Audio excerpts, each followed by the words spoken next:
I'm a little sluggish today. Okay.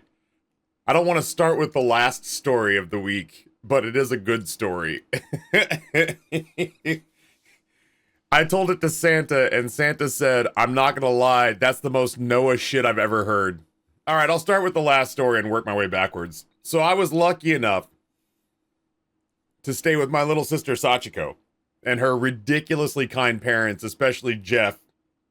I'm sure her mother's wonderful, but I spent a lot of time with Sachiko's dad. And he is an absolute sweetheart. He is the opposite of my father. He is so nice and so nerdy and so delightfully liberal. So anyway, I'm out at Sachiko's dad's place, which is outside of Indianapolis, not like in Indianapolis.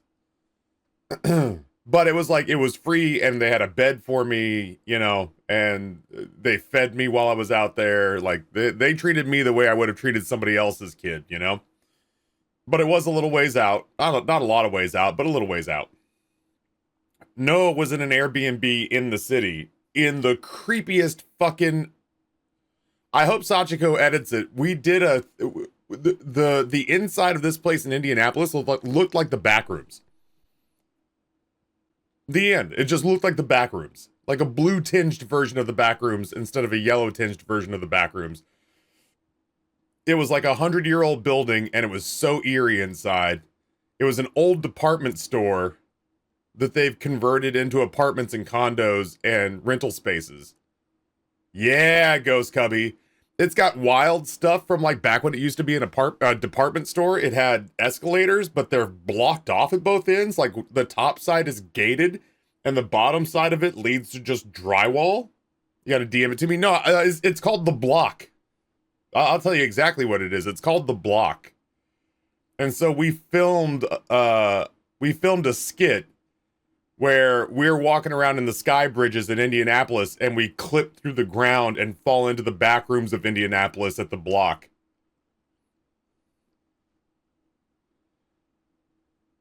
So I set this place up to let you know it's weird.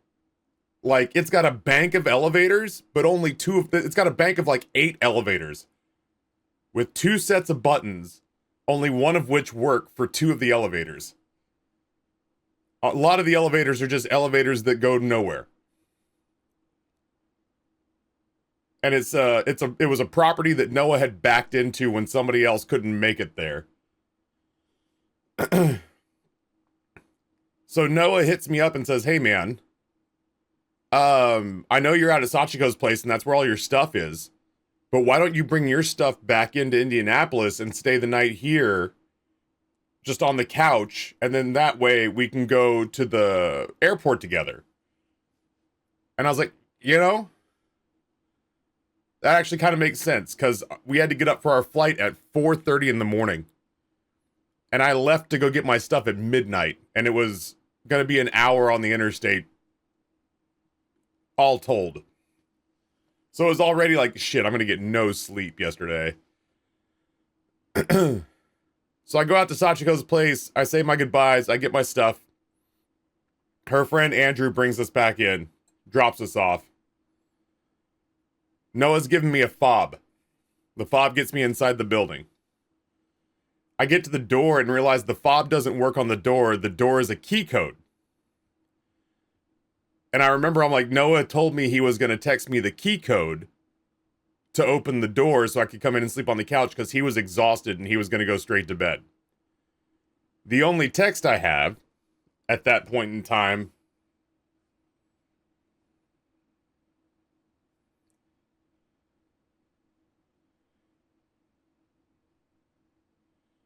going to sleep, set an alarm for 4:45, out the door by 5:10 at the latest.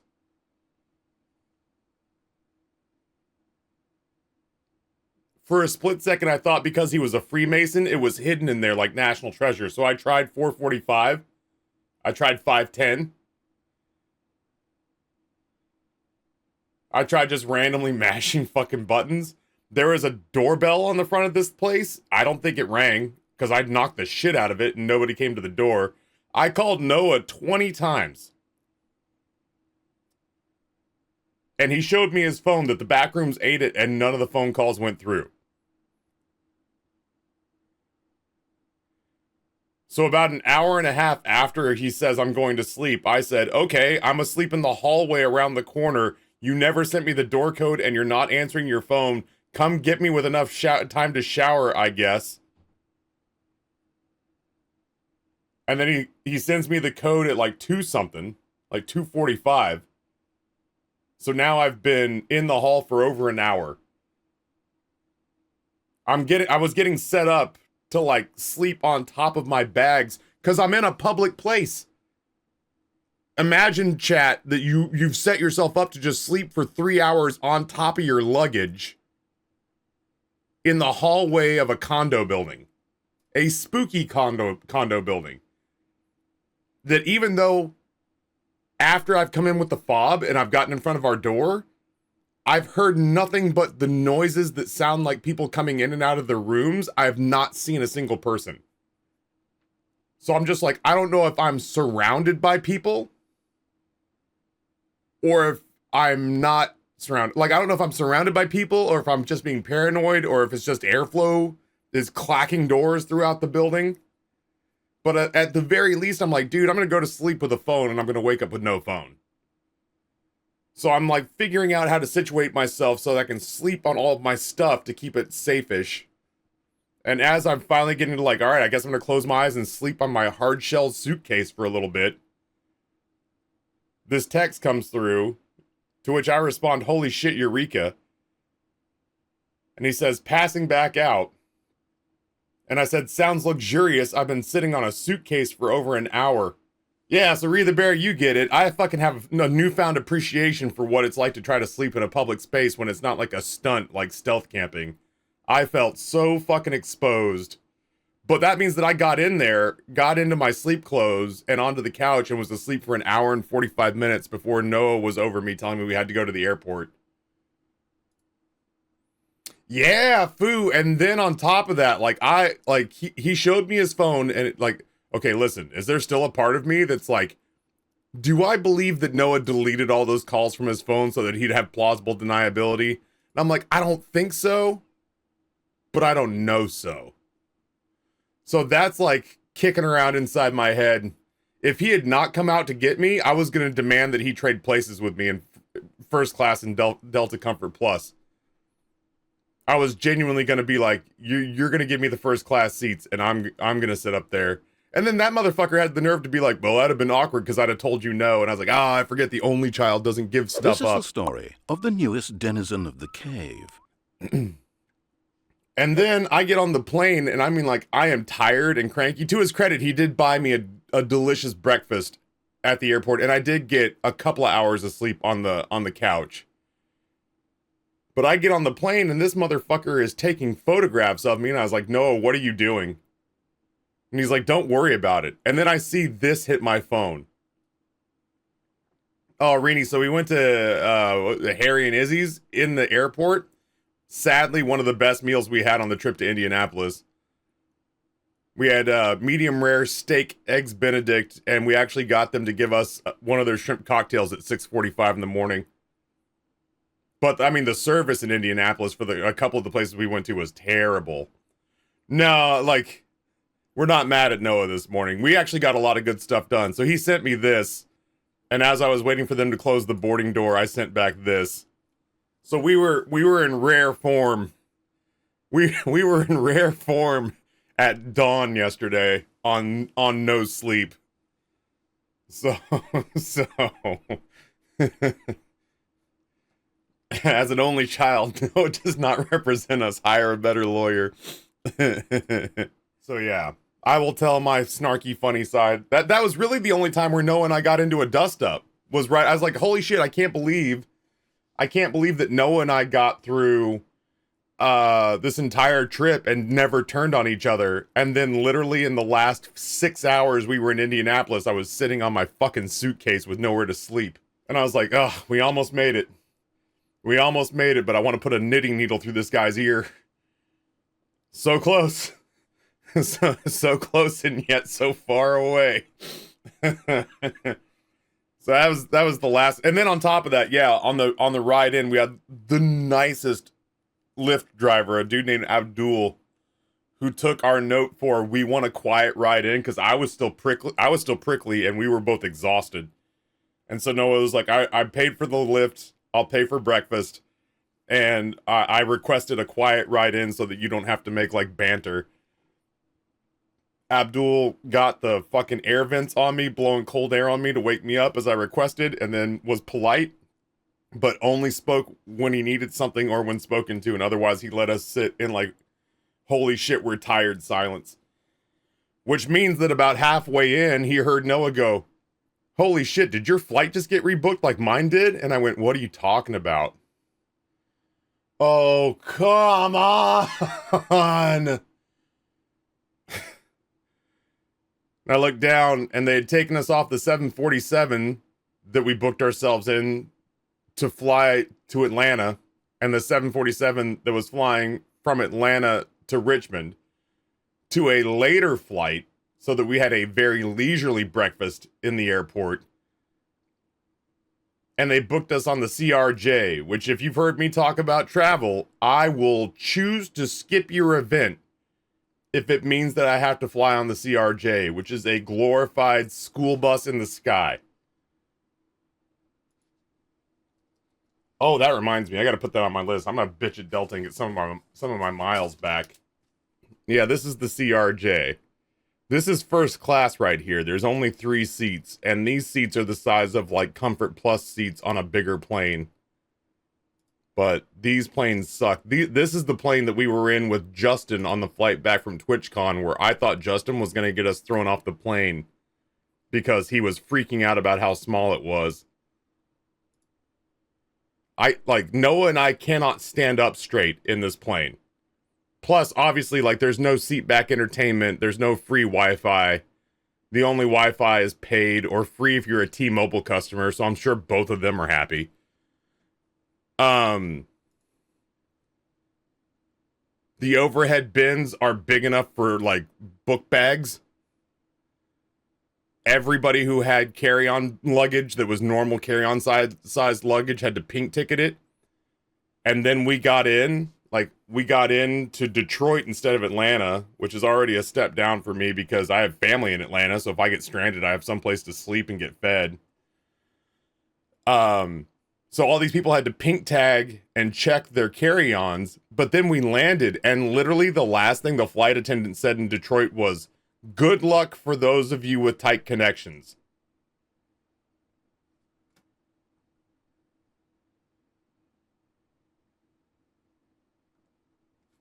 And the people who had been forced to check their bags who had tight connections had to go out onto the ramp and wait for them to bring up their bags. They couldn't run to their next connection because they'd had their fucking luggage taken away from them.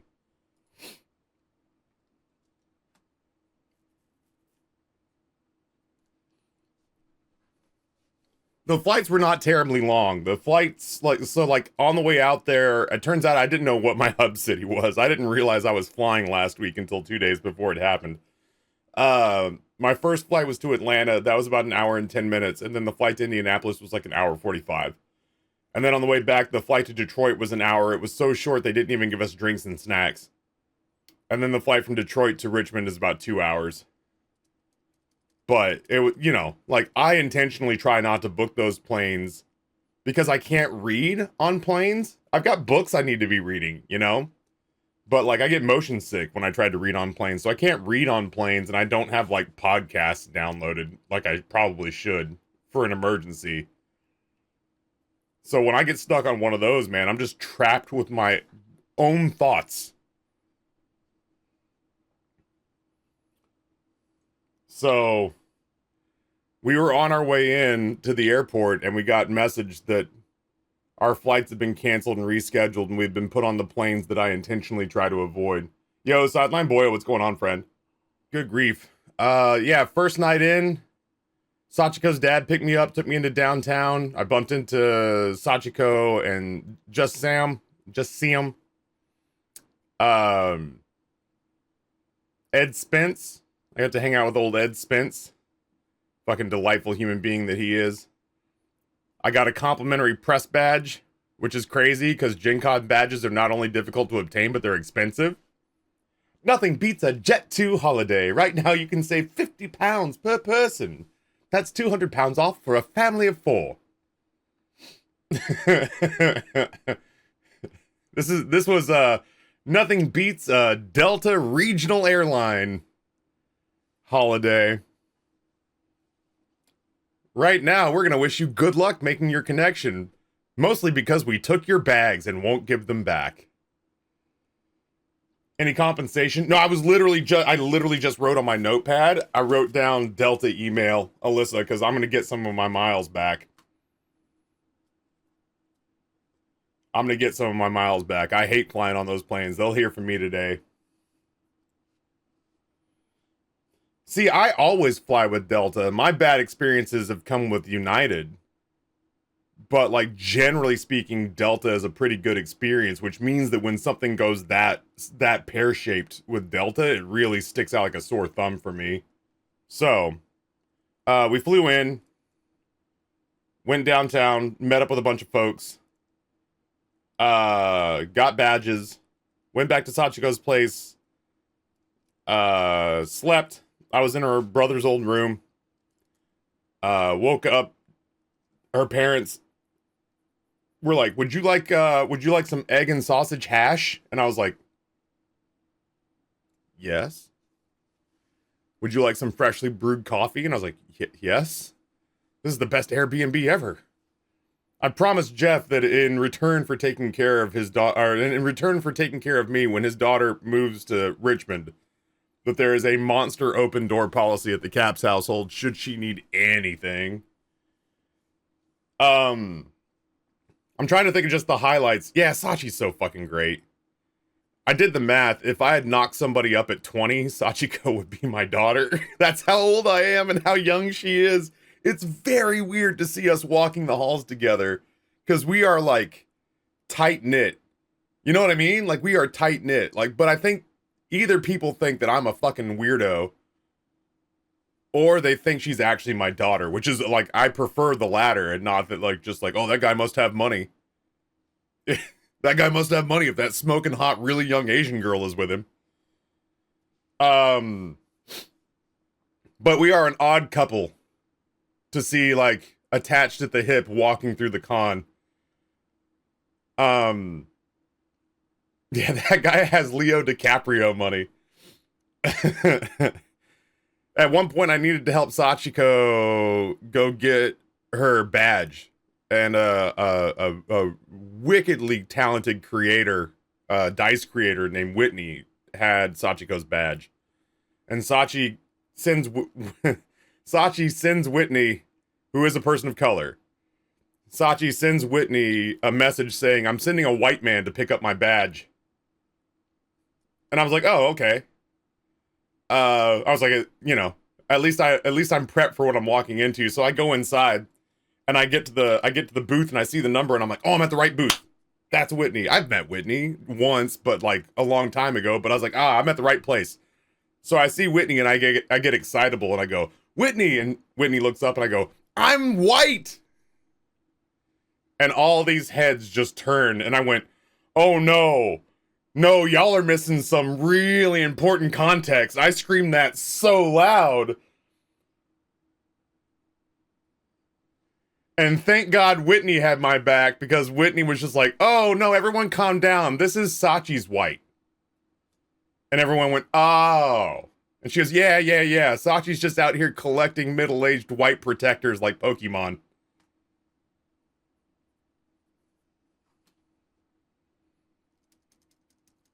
Sachi spent the entire weekend calling me her safety white.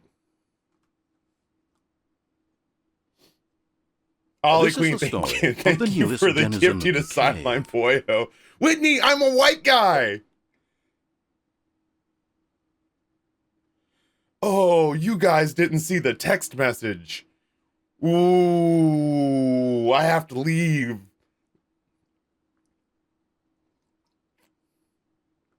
I was so excited, chat. I had an identifier, but I was like, it wasn't until it leapt out of my mouth that I was like, oh, I'm in trouble. I'm in a bad spot.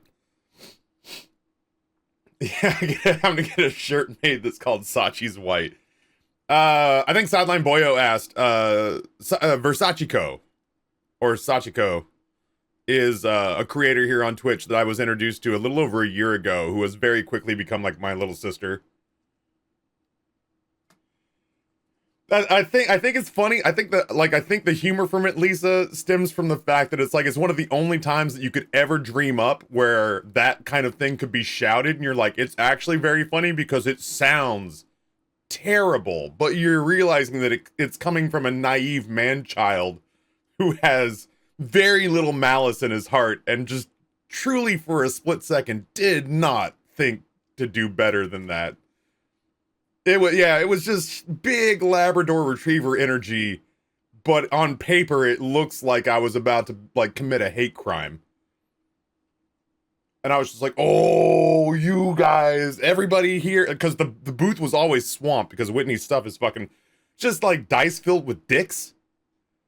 Oh, I don't have it with me. I should go get it. Whitney, Sachi bought me a thing from Whitney that's a dice cuck chair. So it's a little 3D printed cuck chair that when I assemble it says cuck chair. And then when my D20 is performing badly, I put it in the cuck chair and it watches a more accomplished D20 do better. Like it watches another D20 please its game. And it thinks about what it did. Forget dice jail. Dice cuck chairs. It's like, watch how it's supposed to be done. Look at what the game has been asking you to do, but you failed, so now another D20 is going to do it successfully. So Whitney's stuff is great. That's right, dice jail. Dice jail is for boomers. You got to get the dice cuck chair. I took a lot of meetings about mine and Noah's book. I'll let him talk about that, because frankly, I don't know what I'm allowed to. I've also learned that at a place like GenCon, wearing a shirt that says punch Nazis is a part-time job. Because your hand is going to be sore by the end of the day from fist bumps and high fives. Which is affirming, given the state of existence that we're in these days, that there's still a massive group of tens of thousands of people where you can wear a punch Nazi shirt and overwhelmingly just get high fives and handshakes and fist bumps. Secretly, I wear it for the day that somebody doesn't like that shirt and I get to live out a fantasy.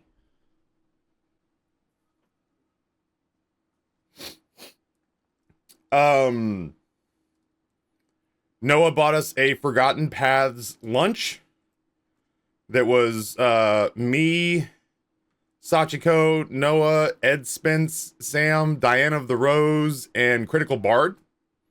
It was a very fun lunch at Harry and Izzy's. They have a shrimp cocktail there that the cocktail sauce is like 95% horseradish. Believe me when I say, and you guys know that I've got believe me when I say your boy has a tolerance for heat.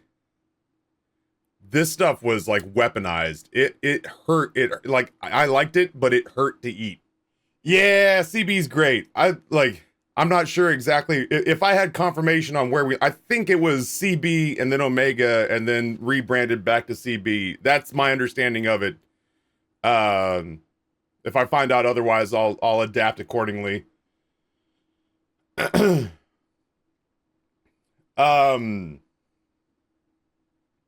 right. CB/Crown. Crown was what it was for a while, and then back to CB. Yeah, CB and I sat down together at the end of the table and had a good time. I'm sure you can imagine. I mean, like the few times that CB and I have been in the same place, we have found a common energy with one another. There was a big party that we went to where I got introduced to a bunch of people, and it was very cool. I got introduced to a bunch of people who were way more important than me. I didn't know that. I was just out there drinking margaritas and trying to be personable. And then at one point towards the end of the night, I was hanging out with a couple of friends that I'd actually made at PAX Unplugged. A dude named Dimples and his wife Red. and this dude walked up to me and shook my hand. Yeah, El Pablo, it was a shit show getting out of Indianapolis yesterday. Our first flight was canceled. We were supposed to fly into Atlanta. We ended up in Detroit. We got home later than we meant to. It wasn't catastrophic. It was just I was in uncomfortable planes. They changed our layover from being an hour and a half in Atlanta to being 21 minutes in Detroit. And at one point I was like, shit, dude, we're going to have to run. Like not even joke run. Like we're going to have to sprint in Detroit if we're going to make it.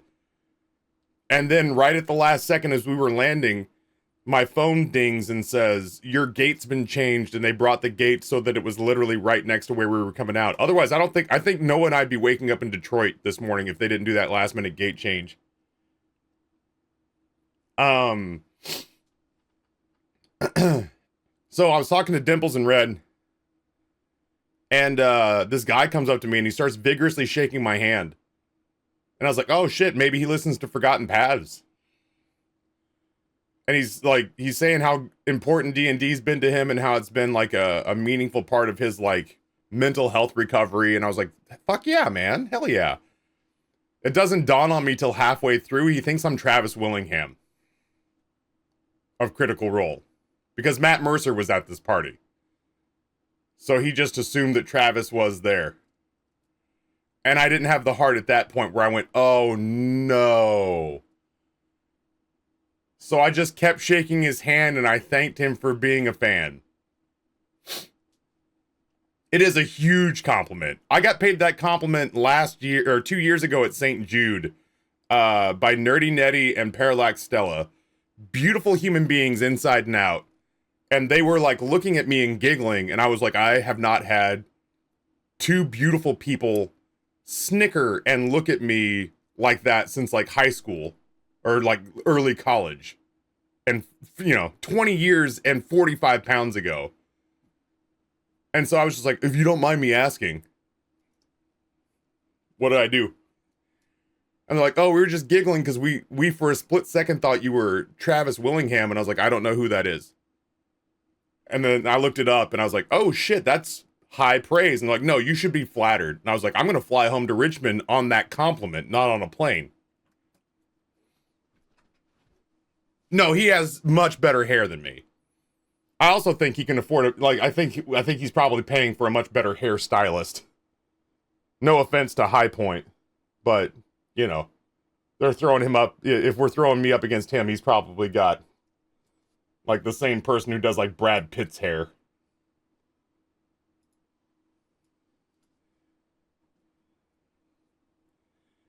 Yeah, his hair has not fallen out the way that mine has fallen out.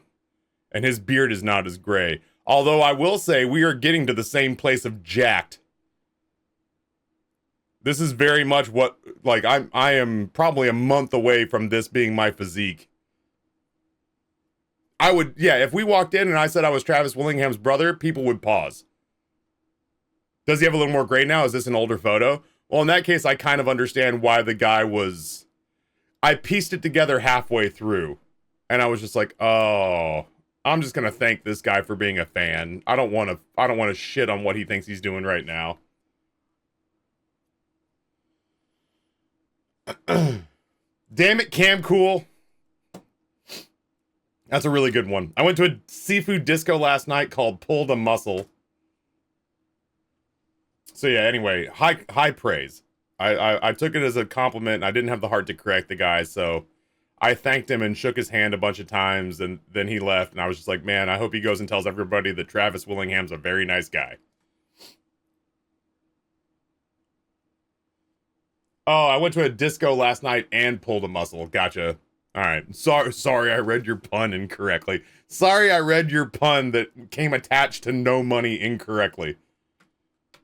So that was a good night of just like bumping into people. The next day, I was invited as Sachi's +1 to a birthday party for two folks named Lexi and Justin. I did not get to talk to Justin, although apparently he is another content creator named Justin who lives here in Virginia. I'm trying not to like dox anybody because I don't know how much of what I was told was public information. It was at this like bougie little building in downtown Indianapolis that had a dress code. And I was like, we walked up and saw a sign for a dress code right as we got like a text message from Diana the Rose, who was wearing like Daisy Dukes that day. And I was there in like shorts and a t-shirt. And I was like, well, first of all, yeah, Diana may have to go find some pants. But second of all, if that's not an option, just walk in like you have money. Like walk in with a like unjustifiable confidence and they'll just assume you have money. So that was a good time. I'll let Noah talk to you guys about all the meetings that we took because I don't know what should be public knowledge and what shouldn't be. But we had really exciting meetings about the book. Aggressively exciting meetings about the book. Like, I am as excited to work on the book as I have been and am, because Nate hit me up with stories about the label, like wild shit about the label. When I say, oh, I did a whole bunch of meetings for the label, that really does, like, kind of cover most of the rest of what you're not hearing. I'm going to open up some photos real quick. We did get invited onto the official D&D set, where Noah was friends with the set designer, and so we got like a little private tour and get all these little photographs lined up. I don't have a whole lot of photographs. I didn't take a whole lot of photographs. Oh, that's just a Google search return for Travis Willingham. This was the Pirate Borg birthday party for this wonderful man, Luke, who's being held by Haas, who's another wonderful human being. There's a bunch of really good people in this photograph. Let's play Where is Taffy?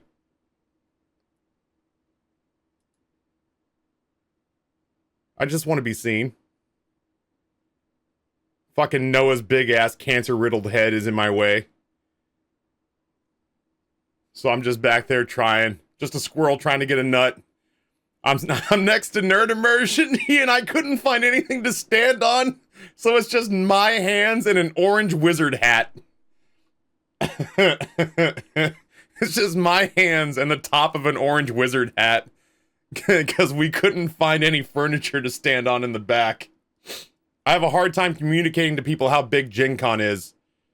So this is where the Indianapolis Colts play football, and literally for GenCon, it is only reserved for food, meeting rooms, and then they turn the football field or the pitch into a place where people can do tabletop gaming, and that's all it's used for, is basically a big gaming hall. That's the whitest fucking photo I've ever seen. Yeah. Well, I mean, listen. There's yeah, it's pretty white. It's pretty white. It's pretty white. Yep. I've spotted one Asian guy. Okay, no. Okay, the more I look, listen, we're dotted with some ethnic variety here. Not a lot, though. You got a point. You got a point. It really is Where's Waldo for people of color in this photo. Yeah, no, point taken. So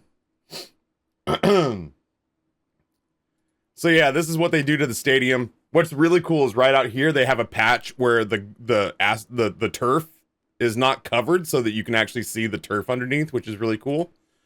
This is where we got led into the set where they were doing legit, like Wizards was doing D&D stuff. This is a luxury suite at the stadium. Like if you took all this set dressing away, it would be floor to ceiling windows leading out to the football field. But overnight, they converted this into a D&D style tavern, complete with like suckling pig and dragon heads, wizard staffs and furs, and all of this stuff they had to come up with like overnight. So we were hearing wild stories from the set decorator about coming into town, bringing some of the assets with them. Let me see if I can find one of the photos.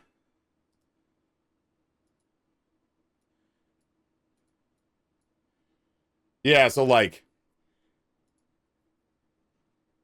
making posters, like apparently they were sent these assets, but they like didn't make sense as to why these photos would just be up in the world.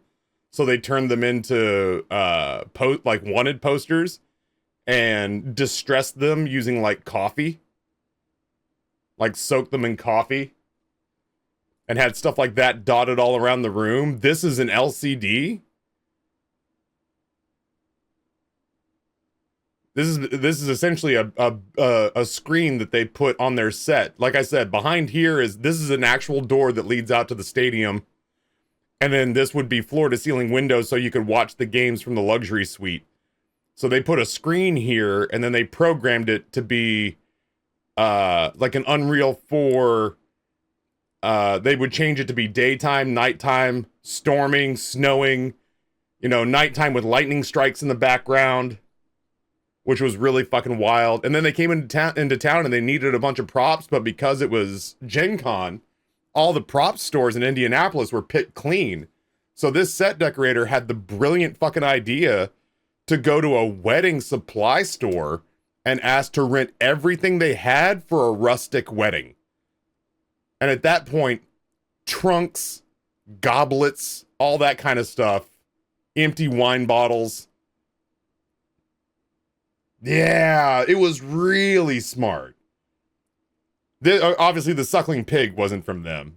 A lot of this was like props they brought with them, but they had to, they had to design a set in like 24 hours, not knowing the dimensions of the room. So apparently they made a bunch of the furs.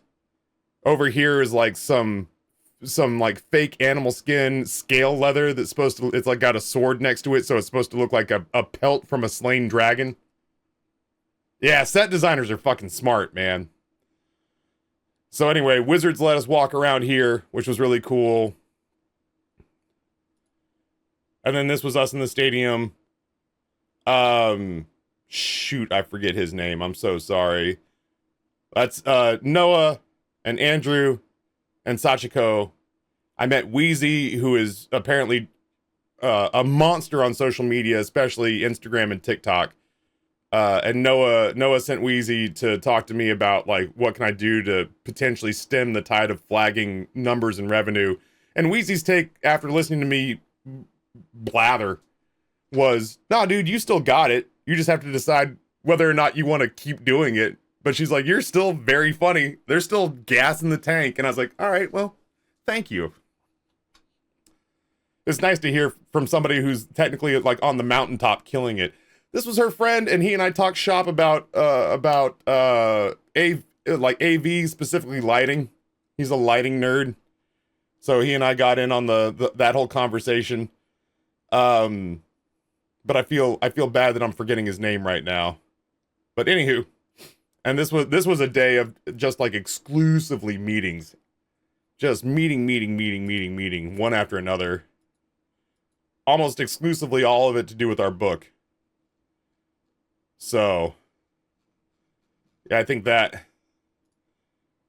basically catches you up. We had dinner at a place called East Sushi. The food was good, but the service was spotty, I think just because they were understaffed. And then we went to a place, I forget what it was called. It's a place that Noah and I had eaten at before. Hold on.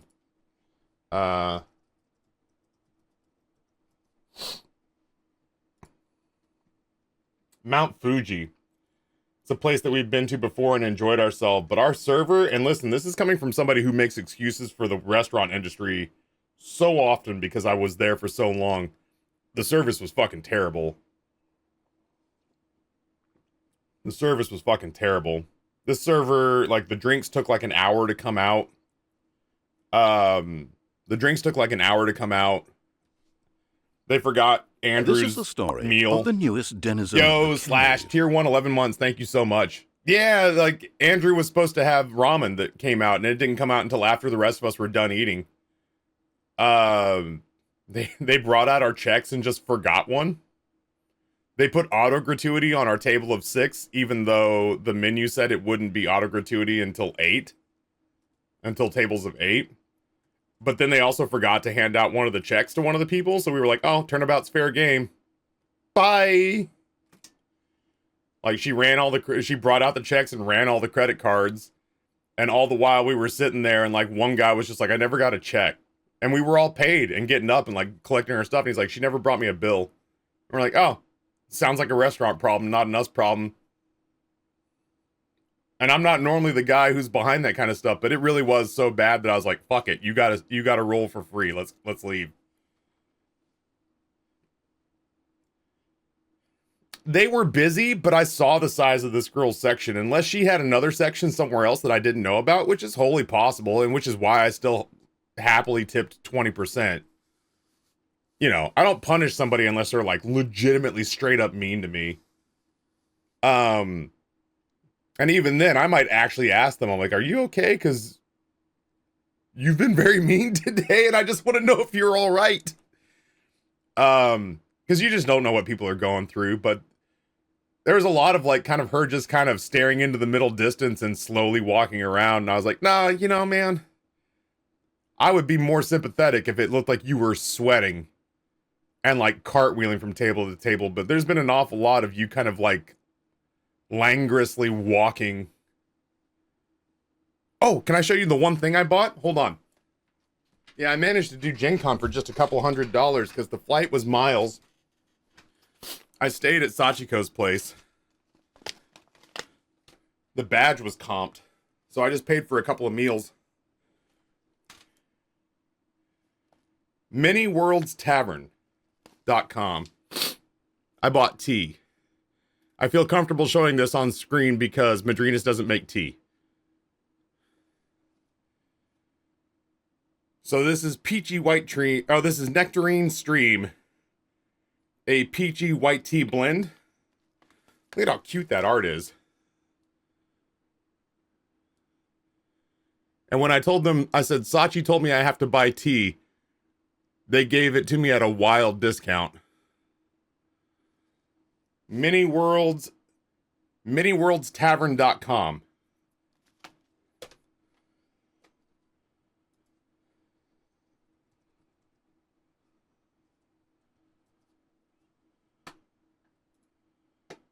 They do have coffee on the site, so I can't bring up their website. But I can show you the tea bags that I bought.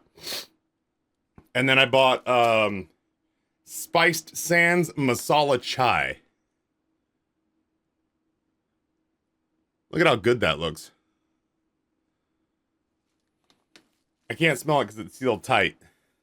But the stuff they had on display that I could smell, this shit smells awesome. There's an online Discord convention called FOMOCon for those who couldn't go to Gen Con. It was a blast this weekend. Spread myself too thin, 2 panels, 3 games, hosting a movie night, my parents visiting this weekend. I'm suffering con drop. I've got travel exhaustion. I never walked the floor at Gen Con, Lisa. I walked through it, but I never actually went into Gen Con and just looked around. Did someone say something in Indian? Yeah, they've got I bought a masala chai tea. I know chai tea. Saying the same thing twice. I'm saying it's a tea. It's a masala chai. And it smelled really good. Yeah, it smelled really good. Cinnamon, cardamom, ginger root, black pepper, and clove. Who makes it again? Many Worlds Tavern. Many Worlds Tavern. This is loose, what's in here. This is not bags, to my knowledge. This is loose tea.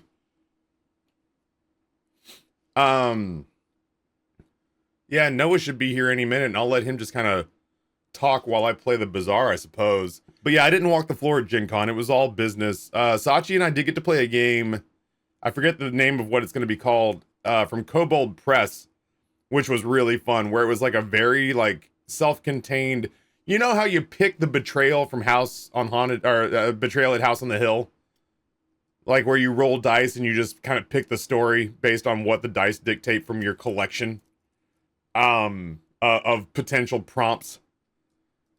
That's what this game was, but it was for like cute Renaissance, cute Elizabethan or like 1800s anthropomorphic animals doing cute British things, like a very low stress, like a very low stress, cutesy animal RPG. And I'll just bring Noah in and then let him talk. Friend. Hey, dude. Hello. So what I told chat would happen was like I told them about. I kind of worked backwards and forwards and kind of met in the middle, but I started with like the back rooms room code debacle, Oh my god! followed by the airplane debacle. When you knew I wouldn't be here to defend myself, right? No. Chad, I think I was know, I'm very kidding, I'm kidding. even-handed with this telling of the story. I also told them that I told them what happened, and then I told Santa what happened because he saw the exchange of the cell phone things, like the cell phone jabs. Oh, really? He saw that and hit me up in Instagram DMs, and then I explained why we were being snarky towards each other, and I told him what had happened the night before, and he goes, honestly, that's the most Noah shit I've ever heard.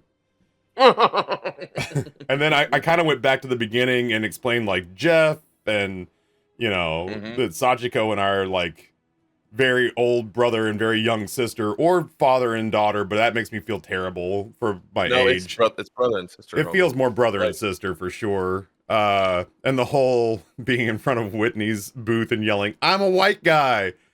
And then I basically talked through meals and parties, but as far as like the day of meetings, I was like, I'll let Noah handle that while I just play the bazaar, because I'm not sure what to talk about and what not.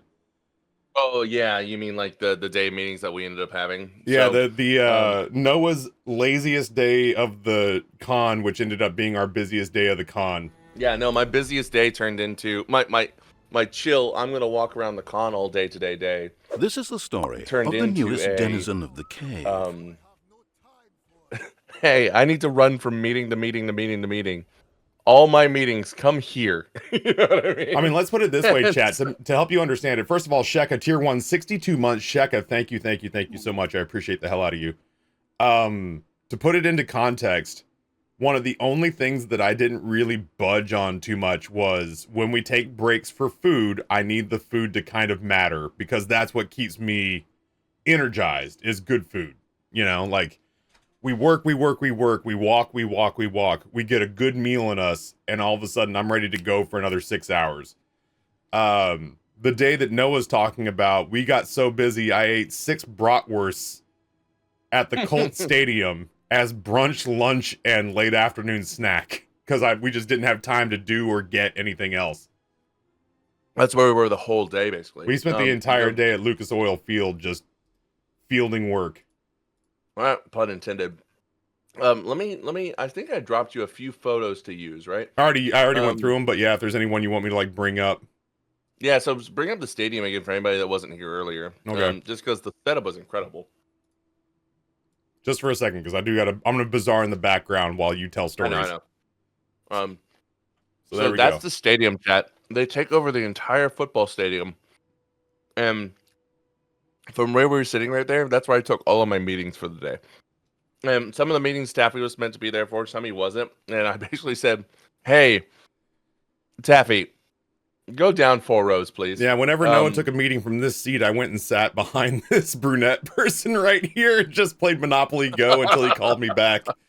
And then I think the from there, you can go back to Bazaar now. Okay. We met up with a lot of people. Here, I'm going to pull up my calendar because that's the easiest way to remember what I did on Saturday. I started the day off with just kind of walking around the con because Taffy, you and Sachi stayed at the Airbnb at Sachi's place until late, right? That day. Most days every day we were in by lunch. Some days we were early because we meant to be there by noon and we got there at 11, but some days we meant to be there by 9 and we got there at 11, but we were always at the convention by 11. Yeah, exactly. Actually, Jay, as Veril said, GenCon is in the stadium. It's in the entire convention center. It's in about a dozen hotel conference areas. There's an entire block set aside outside. All of the hotels are booked out to the airport and beyond into the next city. Actually, I had to plead with Sachiko's family to put me up because it was that, or I'd have to like stay a half an hour outside the city. Actually, you displaced her brother. Yeah, he had to sleep on the couch when he came in instead of in his bed. He ended up getting his bed because I had chose to sleep half on a hallway floor and half on a couch that night. Well, you chose to sleep half on a couch. Well, I guess I could have, out of protest, stayed out in the hallways of the back rooms. Yeah, I know. I was like, you were forced to sleep in the back rooms. Yeah.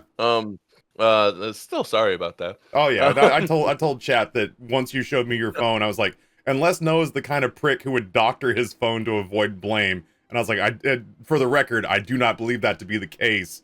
I That was about to was say thank you for that follow up. I was like, that was a super unfortunate series of events that had I felt slighted, I'd still be carrying it with me. But the fact that I'm like in good spirits shows you that it was just Yeah. an unfortunate series of events.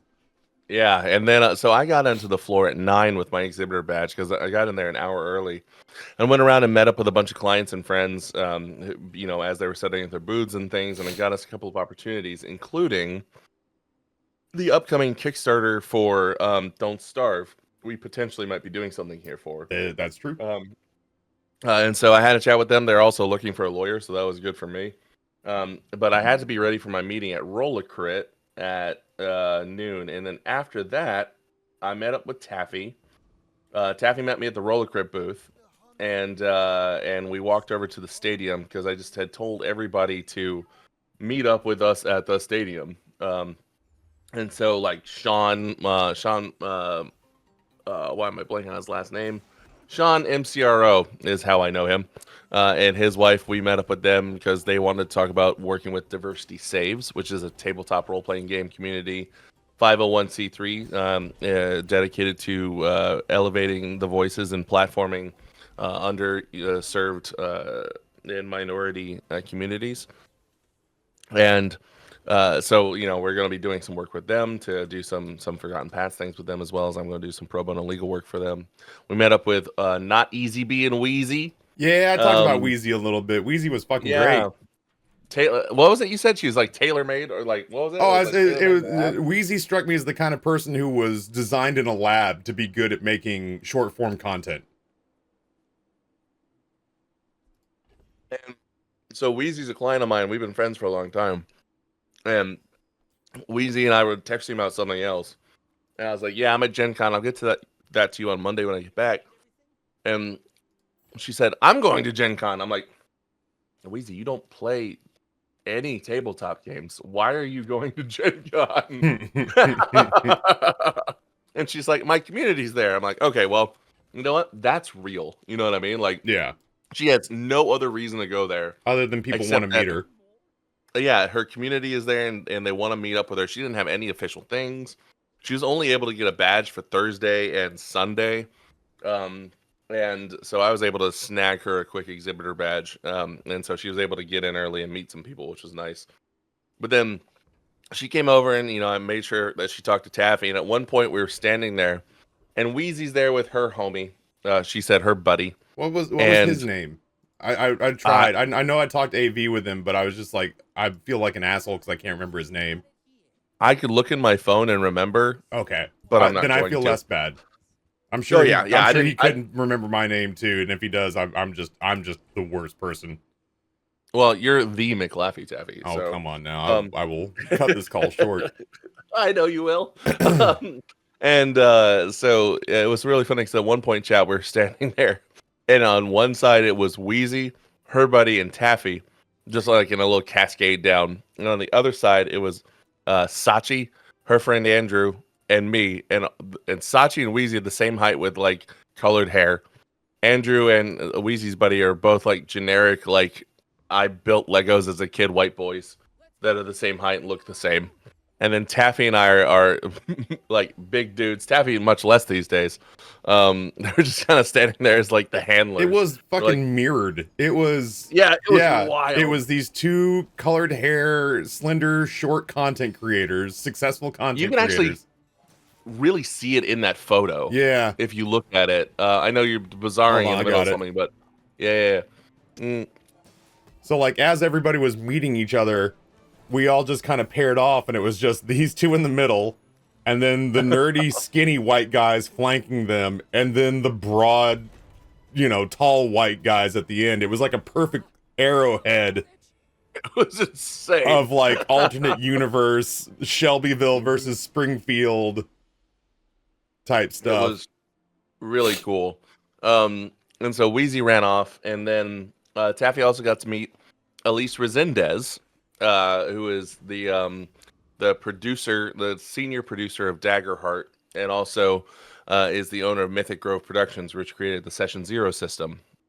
And the you remember meeting her? She's the one that gave you some advice Yeah, about no. Kickstarter and publishing. I had talked about her without saying her name because I was playing people we spoke to very Right. close to the chest earlier. It's very okay to be public because I'm very publicly her lawyer. Okay. So she came over and Taffy got a chance to talk to her while I took a quick phone call. And we were supposed to meet up with our buddy John Ritter Roderick, who has started a publishing company. He's formerly of Kickstarter, and now he's out and about. He used to be the head of games at Kickstarter. Yeah, but we ended up kicking that. So instead, we went downstairs to the D&D tavern set where they filmed or streamed all of their stuff from the weekend. I showed chat that earlier. Yeah, my client, Hyper RPG, which is run by Malika Lim Eubank and Zach Eubank. Zach Eubank is a former Geek and Sundry. He's the one that got them, got Critical Role on Twitch. He launched their Twitch channel. They were hired to build the set and put it together, etc. And they did such an incredible job. It was a beautiful set. I was telling them about how scrappy Malika got. Oh my god! Yeah, it was cool. She couldn't drill into the walls. She couldn't mount anything to the walls because it's a cult suite. You know what I mean? Like some mega corporation has paid for that room for the season to host their big clients, and so what they did was they did leaning. They did they couldn't even tape, and so they wrap things around things and move stuff around. But they created this gorgeous set. And while we're there, we're hanging out with while we're waiting to get in, we're hanging out with Joe Starr, who is D&D talent and a host of several things for them, but also is a producer behind the scenes. And Blaine, who is their new senior marketing guy. But also at one point, Taffy and I are just talking to this guy named Bill. And how much did you tell him about Bill? I didn't tell them. Like I said, I didn't tell them anything about anyone we talked to because I was just playing everything close to the chest. I'm A-okay with you telling the story about Bill. So Bill, you tell it better than I do. We're hanging out. Jeez, I'm just getting my ass kicked. Everything I'm doing is not fast enough on this run right now. Hold on, I need to see if my regen's gonna bail me out. Nope, sure isn't. Fuck.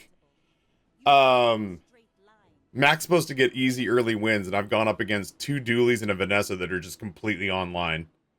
Are you serious? Holy cow. Replete with a Vanessa that has a silver grade fiery cutlass to pair off with her katana and trebuchet on day 3. That sounds like a lot of damage to me. Yeah, that was rough.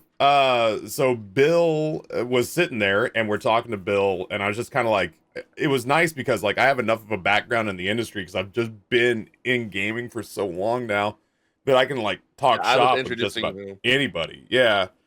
I was introducing you as, this is Taffy. He's been creating content on YouTube and Twitch since 2011. Yeah, so that was a nice way to explain why I was there. And this dude goes all the way back to working for broadband TV. I don't know if you guys remember all the multiple MCNs that used to exist out in the world. Oh shit. But yeah, Bill and I are sitting there cutting up about the old days back in Hollywood with machinima and broadband and all that kind of stuff. And God,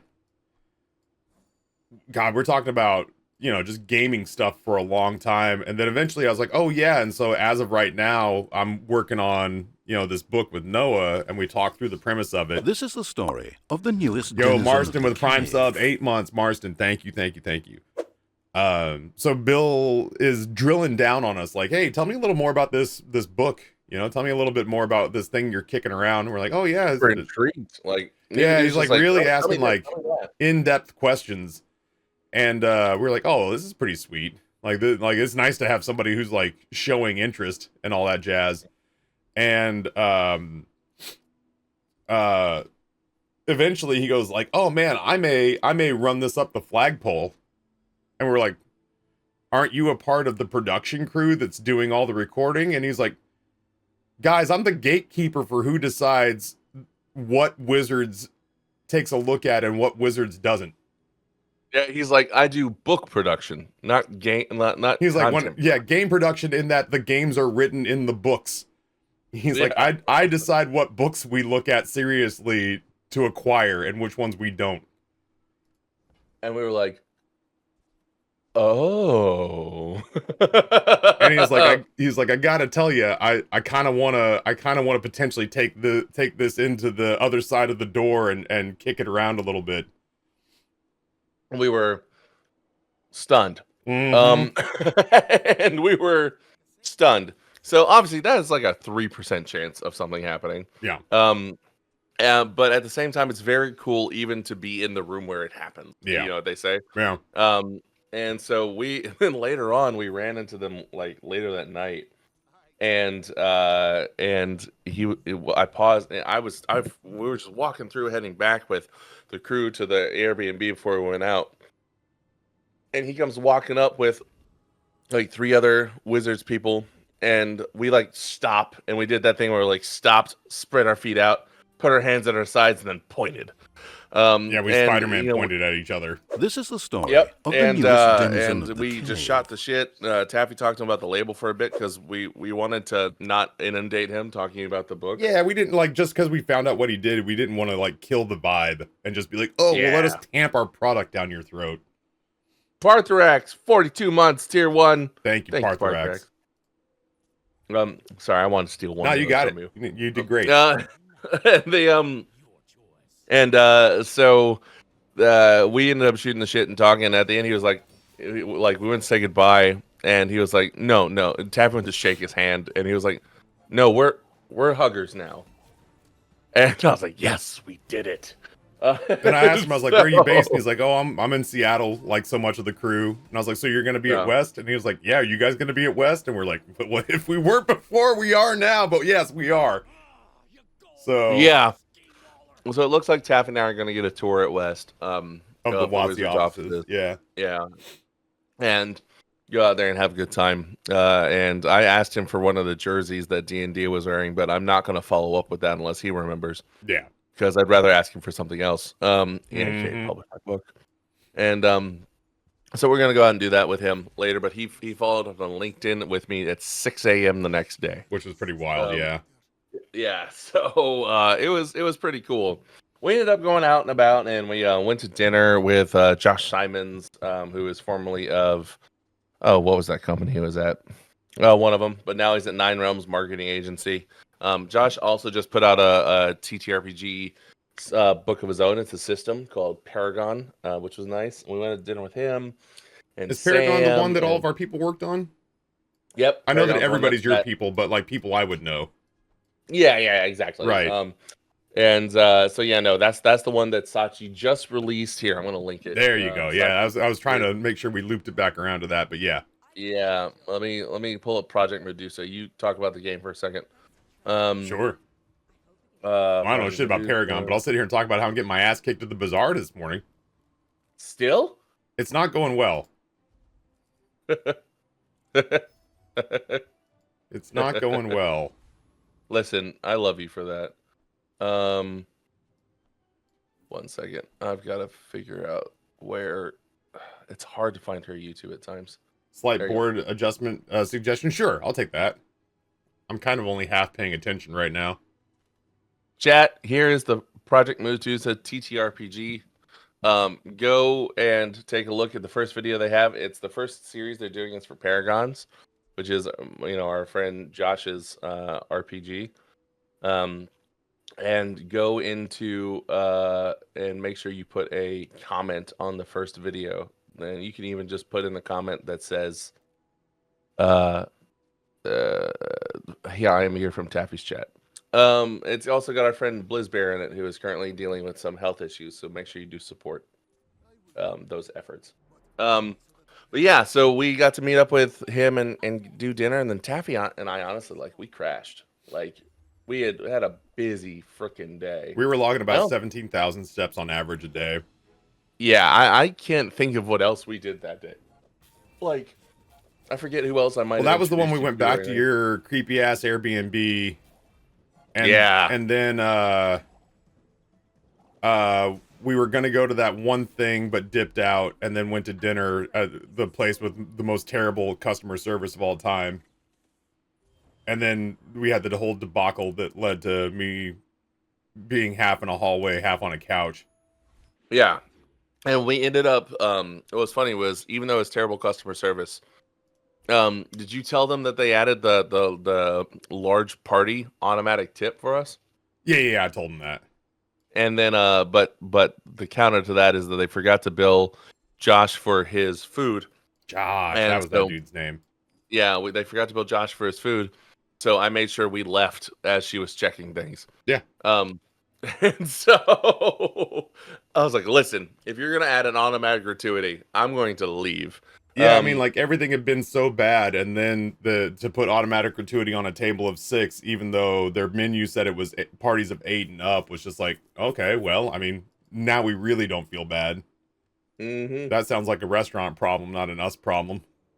Yeah, exactly. So, other than that, man, like, it was a great Gen Con. Got to meet meet up with a lot of friends, a lot of new roles and new movement. I got to spend a lot of time with the Jaggerheart crew. So that was nice, and we ended up with some, free swag and some cool stuff, and that's about that. Oh, we also met up with Wedding Games, we're working with for Campaign 3 of Forgotten Paths. But if you haven't, listened to Forgotten Paths Campaign 2, episode 55 out today, I'll drop the link here soon. I hear that one's especially well edited. That one is. Did you tell chat? No, not yet. So Taffy stepped in and edited episode 55 of Forgotten Paths because Austin had an emergency. Austin is okay. One of our other friends is not, but I was taking care of Austin while he was taking care of business. So I messaged Taffy and I was like, "Hey man, one-time thing. Can you handle the episode for us?" And dude, you stepped up and crushed it. So I really, really appreciate it. But it was funny. I was going to record like a little pre-stinger that said, "Hey, if thanks for listening to Forgotten Paths. Today's episode is brought to us by our very own Locke, aka Make a Laffy Taffy. So if it sounds a bit different, that's why." But still good. But still good. It's still good. It's still good. And I was like, "Listen, I'll be honest. The reason I didn't do it was because you had edited it, like, done the balancing so well that my recording without it sounded weird. So I ended up not putting that in there. So you did a great job. Hooray! Yeah, man. I'm gonna go actually put those socials out, but I think that is Gen Con, homie. Yeah, I just, like I said, I didn't want to talk through all the meetings because a lot of it we were sending people away in person, so I didn't want to just show up here and be like, anybody who was wondering, this is what we were talking about. Woo! Yeah, well, there was other things we were talking about that I didn't bring up. That I was like, we don't need to talk. We don't need to tell chat about that, but we can tell about the other parts of the meeting. So, cool. And you all rock. Good luck. Godspeed. May the force be with you. I'll drop the link for Forgotten Paths here in a second. Okay. All right, sounds good. See you tonight. See Bye, you, dude.